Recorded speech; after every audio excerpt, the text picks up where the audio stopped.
안녕하세요. 동행쌤입니다. 먼저 구독과 좋아요 부탁드립니다. 고맙습니다. 오늘은 외도에 취약한 사람에 대해 다뤄봅니다. 외도는 부적절하다는 것을 상식이 있는 사람들이라면 모두 생각하는 부분입니다. 그럼에도 불구하고 외도가 만연된 것이 오늘 우리 사회의 씁쓸한 모습이죠. 특히 외도에 취약한 사람이 있는데요. 이런 분은 한 번 외도로 그치지 않고 습관적으로 외도합니다.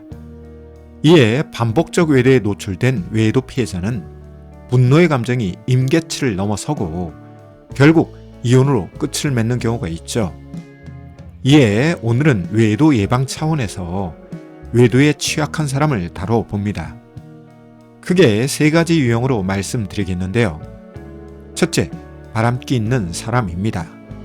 먼저 끼란 단어를 알아볼 필요가 있는데요.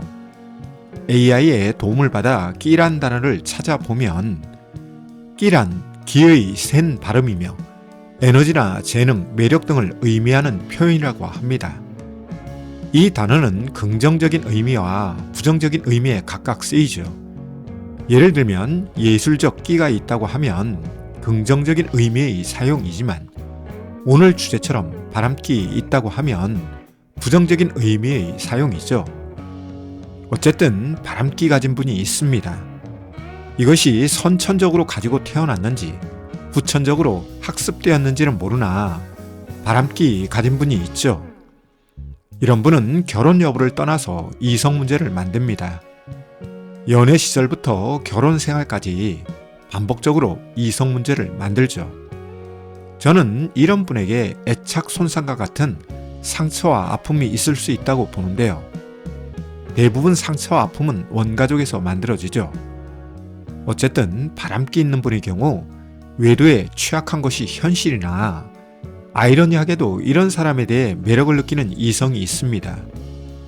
이에 연애 시절 바람기 있는 사람에게 매력을 느끼는 사람의 경우 외도의 위험성을 간과하는 실수를 하죠.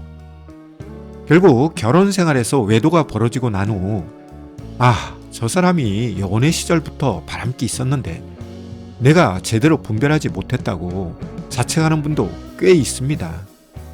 따라서 연애한다는 것은 좋은 것만 바라보는 긍정 편향의 시간이 되면 곤란하고 자신과 상대방을 객관화하는 시간으로 삼아야 하는데요.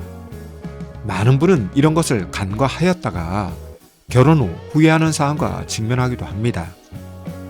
바람기 있는 사람은 스스로 자신 모습을 성찰하고 자신을 객관화하는 능력을 키우지 않으면 바람기를 다스리지 못합니다. 따라서 배우자가 바람기 있다면 결혼 생활에 대해 신중하게 생각하고 선택과 결정, 판단을 해보아야 합니다. 둘째, 무기력한 사람입니다. 다른 말로는 우울한 사람입니다. 무기력한 사람은 아이러니하게도 힘을 추구하고 활력을 추구합니다. 이에 무자비한 폭력꾼이 되기도 하지만 외도와 같은 행위를 통해 자신의 무기력함, 우울함을 달래려고 하죠.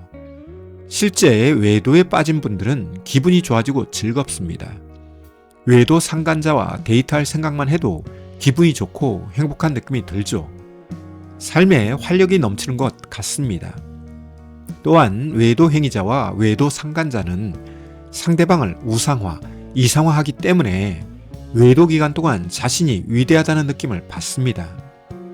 이 세상에서 가장 멋있고 예쁜 사람이라고 착각하기도 하고 성적 능력과 매력에서도 뛰어나다고 느끼죠.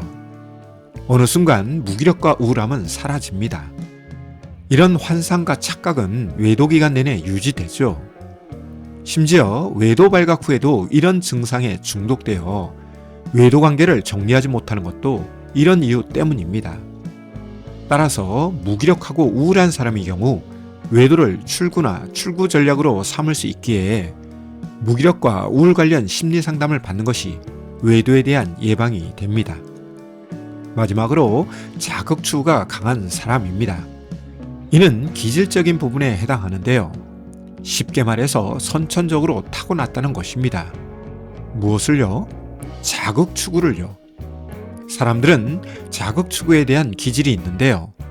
그 강도는 천차만별 다르며 자극 추구가 있다고 해서 부정적인 사건을 만드는 것은 아닙니다. 오히려 자극 추구가 높은 분이 그렇지 않은 분보다 공부를 더 잘할 수 있고 창조적인 일을 더 많이 할 수 있습니다. 자극 추구가 승화되어 긍정적 시너지 효과를 만들죠. 그런데 반대의 경우도 있습니다. 대표적인 것이 외도입니다. 외도하는 분을 대상으로 기질 성격 검사를 실시해 보면 자극 추구가 높은 사람이 많습니다. 이에 긍정적인 것에 대한 도전도 잘하지만 짜릿한 것, 쾌락적인 것을 추구하며 외도, 도박, 게임 등에 빠지기도 합니다. 이것에 빠질 경우 중독 수준으로 가죠. 쉽게 말해서 스스로 벗어나지 못한다는 것입니다. 인지적으로는 자신의 행위가 잘못이라고 생각하지만 행동적으로는 자신의 행위를 멈추지 못합니다. 수단과 방법을 무시하고 자극을 추구하며 그 안에서 온갖 즐거움과 쾌락을 즐기려 하죠. 스스로 제동을 걸지 못합니다. 아는 것과 행동하는 것이 이분화되죠. 이는 나이와 무관합니다.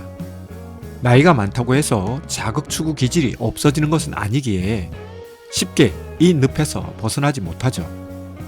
그나마 이런 것을 깨닫고 이 늪에서 벗어나려면 정신분석적 심리 상담과 함께 행동치료를 받아야 극복의 길을 갈 수 있죠. 오늘은 외도에 취약한 사람 유형 3가지를 다루었는데요. 혹 당신이 외도와 직면하였고 당신 배우자가 외도 행위를 하였는데 앞에 말씀드린 유형이라면 이혼이냐 아니냐도 중요하지만 치료할 것이냐 아니냐도 중요한 선택이 될 수 있습니다.